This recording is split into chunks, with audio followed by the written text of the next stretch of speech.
नमस्कार प्रिय दर्शकों, हाजिर हूं मैं और स्वागत करता हूं आपका प्राच्य ज्योतिष विज्ञान। प्रिय दर्शकों, आज चर्चा लग्न से संबंधित है। लग्न से किन चीजों का विचार होता है, आज हम इस विषय पर चर्चा करेंगे।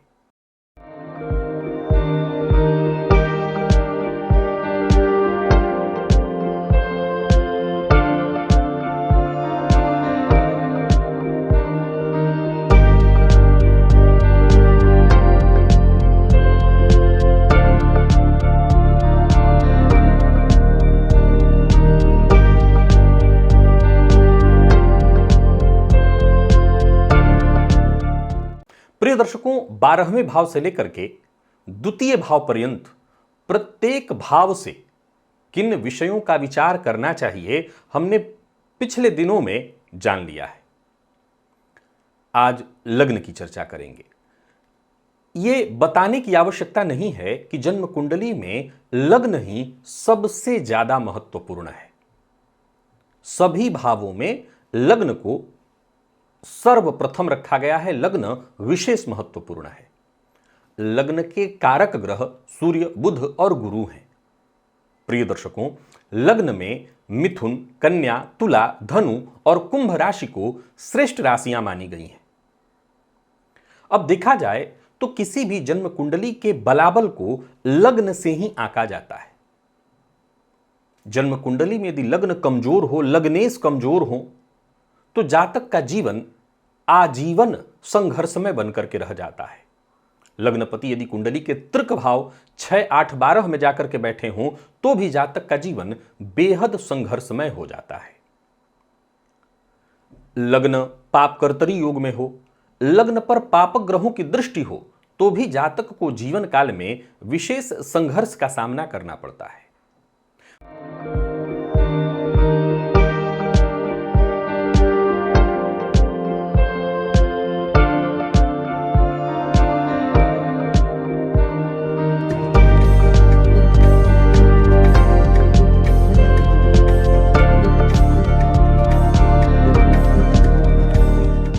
प्रिय दर्शकों, लग्न से जातक के शरीर का, वर्ण का, आकृति का, उसकी बुद्धि का, उसके लक्षण का विशेष विचार होता है।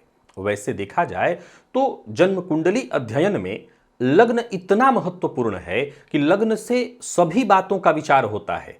जन्म कुंडली के बाकी के भावों से जिन चीजों का विचार होता है, उन सभी चीजों का विचार लग्न से होता है। लेकिन लग्न जातक के व्यक्तित्व को, जातक के शरीर को, जातक के वर्ण, उसकी आकृति, वो देखने में कैसा होगा, उसकी बुद्धि कैसी होगी, ये लग्न तय करता है। जन्म कुंडली का चौथा भाव सुख इत्यादि का है, लेकिन सुख दुख का भी विचार, यश मान सम्मान का विचार, अब देखा जाए तो यश मान सम्मान के लिए जन्म कुंडली का 10वां भाव है, लेकिन यश मान का भी विचार जन्म कुंडली के लग्न से होता है। आयु मूलतः इसके लिए जन्म कुंडली का 8वां भाव है, 3रा भाव है, लेकिन आयु का विचार भी लग्न से होता है। प्रिय दर्शकों, विदेश गमन, प्रवास, स्वदेश को छोड़ करके बाहर जाकर के रहना, जन्म कुंडली का 4था भाव स्वदेश का, 12वां भाव विदेश का, परंतु विदेश में रहने का विचार लग्न से होता है। आपके भाग्य का विचार नवम से, लेकिन लग्न से भी आपके प्रारब्ध को जाना जाता है। अब सवाल यह उठता है कि हम एक उदाहरण लेते हैं कि 9वां भाव हमारे भाग्य को प्रदर्शित करता है, तो लग्न कैसे तय करेगा हमारे प्रारब्ध को। प्रिय दर्शकों, ये ऐसे कि मान लीजिए कि जन्म कुंडली का 9वां भाव बहुत बली हो, परंतु आपका लग्न और आपके लग्नेश कमजोर हो, तो इसका सीधा सा मतलब है जातक को उसके भाग्य का साथ नहीं मिल पाएगा, उसका प्रारब्ध कमजोर माना जाएगा। वहीं लग्न अगर भाग्य कमजोर हो परंतु लग्न और लग्नेश बहुत मजबूत स्थिति में हो, तो जातक का प्रारब्ध बहुत मजबूत माना जाएगा। जिज्ञासा, आपने प्रायः लोगों को देखा होगा, उनकी तर्क शक्ति को देखा होगा। किसी विषय पर तर्क करते हैं, चीजों को समझने की क्षमता, ये सब लग्न से पता चलता है। जातक कितना नम्र होगा, कितना अहंकारी होगा। जैसा कि मैंने लग्न में सूर्य की चर्चा की, लग्न में सूर्य कारक होते हैं, परंतु लग्नगत सूर्य जातक को अहंकारी भी बनाते हैं। जातक की सोच अच्छी होगी या बुरी होगी, इन सभी बातों का विचार जन्म कुंडली के लग्न से होता है। प्रिय दर्शकों, जन्म कुंडली के चतुर्थ भाव से, अष्टम से, द्वादश से वैराग्य का पता चलता है। ये वैराग्य के भाव हैं, परंतु लग्न से भी जातक के वैराग्य का पता चलता है। ज्यादा बताने की आवश्यकता नहीं कि जन्म कुंडली के लग्न से शनिदेव का संबंध जातक को वैराग्य की ओर लेकर के जाता है। और तो और कई बार लोग पूछते हैं कि त्वचा का विचार कहां से होता है, तो त्वचा का विचार लग्न से होता है। बुध त्वचा के कारक हैं, लग्न में हो और पापग्रह शनि इत्यादि से दृष्ट हो जाएं, युक्त हो जाएं, तो जातक आजीवन त्वचा रोग से ग्रसित होगा। प्रिय दर्शकों, जीवन काल में कोई भयंकर अपमान इत्यादि होने वाला हो या आपके मान सम्मान की, मान मर्यादा की हानि होने वाली हो, तो इसका भी विचार लग्न से ही किया जाता है। जैसा कि मैंने प्रारंभ में ही इस बात को समझाया कि जन्म कुंडली के जितने भी भाव हैं, इन सभी भावों को आप मूलतः लग्न से ही जोड़ करके देखिए। पंचम भाव शिक्षा का है, लेकिन शिक्षा का भी विचार करना है तो लग्न को देखना पड़ेगा। किसी भी जन्म कुंडली में लग्न ही उसका सबसे ज्यादा महत्वपूर्ण भाव है। अब यहां एक विचारणीय तथ्य होता है, ज्योतिष के कई ऐसे सूत्र हैं जो ये कहते हैं कि लग्न का हर एक पॉइंट अपने आप में मायने रखता है। जैसे कि लग्न कितने अंश पर है, ये सारे सूत्र हैं, जरा ध्यान से नोट कर लीजिए कहीं कि लग्न कितने अंश पर है। प्रिय दर्शकों, ज्योतिष के मर्मज्ञ कहते हैं कि लग्न का मान जितने अंश का है, उतने अंश पर जो भी ग्रह कुंडली में होगा वो ग्रह विशेष प्रभावशाली बन जाएगा। लग्नेश जन्म कुंडली के जिस भाव में जाकर के बैठेंगे, उस भाव को एक्टिवेट कर देंगे, उस भाव को मजबूती प्रदान करेंगे। लेकिन ये किस लग्नेश की चर्चा है? ये बलवान लग्नेश की चर्चा है। यदि लग्नेश कमजोर हो तो कहीं ना कहीं वो एक्ट, याद रखिएगा कि वो चाहे छठे, आठवें, 12वें में ही हो पर बली हो। ऐसा नहीं है कि जन्म कुंडली का छठा भाव अगर रोग रिपुऋण का है, तो बीते दिनों मैंने बताया था कि धन त्रिकोण का नवम है। बहुत से ऐसे लोग हैं जो ऋण से बर्बाद होते हैं और बहुत से ऐसे लोग हैं जो ऋण से ही आबाद होते हैं। लग्नेश बली होगा तो ऋण जातक को आबाद कर देगा, और लग्नेश कमजोर होगा तो जातक को वही ऋण तबाह कर देगा। ये लग्नेश ही तय करता है जातक की सोच को, ये लग्नेश ही तय करता है जातक की महत्वाकांक्षा को, जातक की चाहत को। प्रिय दर्शकों, जन्म कुंडली में वैसे तो मैंने पूर्व में ये सारे सूत्र आपको बताए हैं, लेकिन चूंकि ये ज्योतिष सिखाने का चैनल है, यहां पर प्रारंभिक बातें ही मैं आपको बताता हूं। तो लग्न पर ज्योतिष के मर्मज्ञ कहते हैं कि बहुत से ग्रहों की दृष्टि पड़ जाए तो दो बातें निकल करके आती हैं। एक कि जातक थोड़ा भ्रमित रहेगा, संशय में रहेगा, लेकिन फिर भी लग्न पर अधिकाधिक ग्रहों की दृष्टि पड़ना खराब नहीं है, ये अच्छा है। इससे जातक के व्यक्तित्व में भले ही कुछ खिचड़ी सी पक जाती है, बहुत से ग्रहों की दृष्टि पड़ने के कारण उसका व्यक्तित्व, उसके अंदर सारे गुण विद्यमान दिखाई पड़ने लगते हैं। उदाहरण से समझिए तो चंद्रमा की दृष्टि लग्न पर होने से जातक भावुक है, तो वहीं राहु की दृष्टि पड़ने से जातक धूर्त भी है, धोखेबाज भी है। गुरु की दृष्टि पड़ने से बेहद ज्ञानी है, सबकी मदद करना चाहता है, तो वहीं बुध की दृष्टि पड़ जाए तो जातक उच्च कोटि का व्यापारी है, यानी हर जगह अपना लाभ फायदा देख रहा है। कहने का तात्पर्य, ग्रह की दृष्टि से जातक के व्यक्तित्व में परिवर्तन होता रहता है या परिवर्तन होता है। अब यह देखने की आवश्यकता है कि जो ग्रह आपकी कुंडली में लग्न को देख रहा है वो कितना पावरफुल है। अब सवाल यह उठता है कि जातक के व्यक्तित्व को हम तय कैसे करेंगे? क्या लग्न के स्वामी के आधार पर या लग्न पर ग्रहों की दृष्टि के आधार पर? यह तय होगा कि बली कौन है। अगर आपके लग्नेश बहुत बलवान है, बेहद पावरफुल है, तो ये वैसे ही होगा जैसे सूर्य का प्रकाश, इसमें सारे ग्रह, सारे प्रकाश विलीन हो जाएंगे। एक उदाहरण से समझिए कि आपका लग्नेश बेहद पावरफुल है, उस पर बाकी सभी ग्रहों की जो दृष्टियां पड़ेंगी वो लग्नेश के व्यक्तित्व में ही समाहित होकर के लग्नेश के व्यक्तित्व जैसा ही और मजबूती उसको प्रदान कर देंगी, लेकिन मूल प्रभाव लग्नेश का ही माना जाएगा, मूल प्रभाव लग्नेश का ही माना जाएगा। प्रिय दर्शकों, जन्म कुंडली में लग्न का स्वामी जाकर के अगर चतुर्थ में हो या जन्म कुंडली के पंचम में हो, नवम में हो, दसम में हो, एकादश में भी स्वास्थ्य से संबंधित परेशानी ले आ देता है, लेकिन दसम में हो, जबरदस्त माना गया है। ऐसे जातक को जीवन काल में धन इत्यादि की कोई कमी नहीं होती है। किसी भी जन्म कुंडली में लग्न में यदि कोई शुभ योग बना हुआ हो, जैसे गजकेसरी योग इत्यादि, लग्न पर गुरु की दृष्टि पड़ रही हो, तो ये जातक के व्यक्तित्व को अद्भुत बना देता है।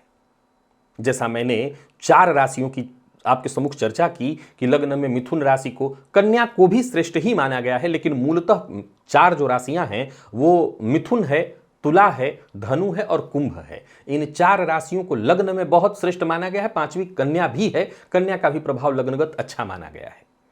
तो ये राशियां अगर लग्न में हैं और लग्नपति अच्छी स्थिति में है तो जातक का व्यक्तित्व बेहद अद्भुत होगा। प्रिय दर्शकों, अब यही लग्नेश अगर किसी कुंडली में कमजोर हो जाए, जरा सा इस बात को और ध्यान से समझिए। मान लीजिए कि किसी की जन्म कुंडली में कोई भयानक दुर्योग है। आप जो सबसे बुरे दुर्योग का नाम जानते हो, जैसे आमतौर पर लोग केमद्रुम योग से डरते हैं या केमद्रुम योग को बहुत ही बुरा मान लेते हैं, हालांकि मैंने इस पर बहुत सारे बृहद चर्चाएं कर रखी हैं, पर यहां पर मैं आपको बता देता हूं, केमद्रुम को ही ले लीजिए। अगर जन्म कुंडली में लग्नेश प्रबल बली है तो याद रखिएगा इस बात को कि दुर्योग के दुष्प्रभाव में स्वतः कमी हो जाती है, यानी आपको उसके लिए कोई उपाय नहीं करना होता। यह दुर्योग के दुष्प्रभाव को स्वतः कम कर देता है। और वहीं अगर कुंडली में लग्नेश मजबूत अवस्था में हो, बली अवस्था में हो, तो राजयोगों के बल में अपने आप वृद्धि होने लगती है। और वहीं लग्नेश कमजोर होता है तो अपने आप राजयोगों के प्रभाव में कमी और दुर्योगों के दुष्प्रभाव में वृद्धि हो जाती है। अब यह समझाने की आवश्यकता नहीं है कि लग्नेश जब मजबूत होगा तो जातक बेहतर पाने के लिए प्रयत्न करेगा, बेहतर पाने के लिए प्रयत्न करेगा, और जब बेहतर पाने के लिए प्रयत्न करेगा तो सीधी सी बात है ये राजयोग में वृद्धि मानी जाएगी। प्रिय दर्शकों, एक और बात सदैव ध्यान रखिए कि आपकी जन्म कुंडली में लग्नेश जिस भाव में बैठा है, समझ लीजिए कि कहीं ना कहीं उस भाव के समान ही आपका व्यक्तित्व होने वाला है। अब हर भाव का अपना अपना व्यक्तित्व है। ये व्यक्तित्व हमको कैसे पता चलेगा? तो हर भाव के जो नाम है, जैसे उदाहरण से समझिए, जैसे जन्म कुंडली के अष्टम भाव को आप मृत्यु का नाम देते हैं, लेकिन इसी भाव से रिसर्च का भी विचार होता है। तो जन्म कुंडली के अष्टम में यदि लग्नेश होंगे तो जातक रिसर्चर प्रवृत्ति का हो जाएगा। अब लाभ भाव बड़े भाई बहनों के लिए भी है, परंतु उससे लाभ का विचार मूलतः होता है। वहां पर अगर लग्नेश जाकर के बैठे हों तो जातक कहां से इनकम आए, कहां से धन आए, उसके दिमाग में तो व्यक्तित्व का जो निर्माण होता है वो लग्नेश के भावगत होने से होता है। आप अपनी जन्म कुंडली में लग्नेश को देखिए कि वो किस स्थिति में है। एक और बात, केवल लग्न को ही पाप कर्तरी योग में मत देखिए, केवल लग्न पर ही पाप ग्रह की दृष्टि मत देखिए। लग्न की स्थिति को देखिए, लग्नेश की स्थिति को देखिए। लग्नेश भी पाप ग्रह के मध्य हो, लग्नेश पाप ग्रह से दृष्ट हो। अब मान लिया जाए, एक उदाहरण से समझिए, मान लिया जाए कि जन्म कुंडली में लग्नेश देवगुरु बृहस्पति हैं, उदाहरण। अब ये देवगुरु बृहस्पति अपने आप में बहुत बली स्थिति में है, बहुत बली स्थिति में है, और मान लीजिए कि जाकर के भाग्य भाव में बैठे हैं। अब इस स्थिति में ऐसे भाग्य भावगत गुरु पर शनि राहु की भी दृष्टि पड़ेगी तो क्या कोई नुकसान होगा? जवाब है नहीं। चूंकि लग्नेश स्वयं बली है और जाकर के भाग्य भाव में बैठा है, तो भाग्य में बैठने के चलते लग्न के बल को बली कर रहा है। लग्नेश जहां बैठेगा उस भाव के बल में वृद्धि कर देगा, भाग्य की वृद्धि कर रहा है। अब पापक ग्रह की जो दृष्टि पड़ेगी उससे लग्नेश का बल कम नहीं होगा, उस भाव का बल कम नहीं होगा, वरन वो बढ़ेगा। अब वही लग्नेश भाग्य भाव में कमजोर होकर के बैठा हुआ है, अंश बल से कमजोर है, और उस पर पापक ग्रह की दृष्टि है, तो ये जातक के व्यक्तित्व को क्षीण व्यक्तित्व बनाएगा, कमजोर व्यक्तित्व बनाएगा। जातक के अंदर वो क्षमता जागृत नहीं होगी जो कि उसको फिर उस अवस्था में शनि राहु की दृष्टि यदि लग्नेश पर पड़ रही हो तो जातक के जीवन काल में लगातार संघर्ष बढ़ेगा, लगातार उदासीनता की स्थिति बढ़ेगी। जिस चीज को पाने का जातक प्रयत्न करेगा उसके लिए लगातार संघर्ष करेगा। याद रखिए कि जन्म कुंडली का जो दूल्हा है वो लग्नेश है। बस इतना ही समझ लीजिए, बाकी सब बाराती हैं। बारातियों का महत्व तभी है जब दूल्हा, और दूल्हा मजबूत हो, दूल्हा देखने में सुंदर हो, तो बारातियों की स्थिति कैसी होती है आप समझ सकते हैं। ये उदाहरण पर्याप्त है। आज के लिए बस इतना ही, इजाजत दीजिए, पुनः मुलाकात होगी। 12 भाव से विचारणीय तथ्यों की चर्चा आज पूर्ण हुई। तब तक के लिए नमस्कार।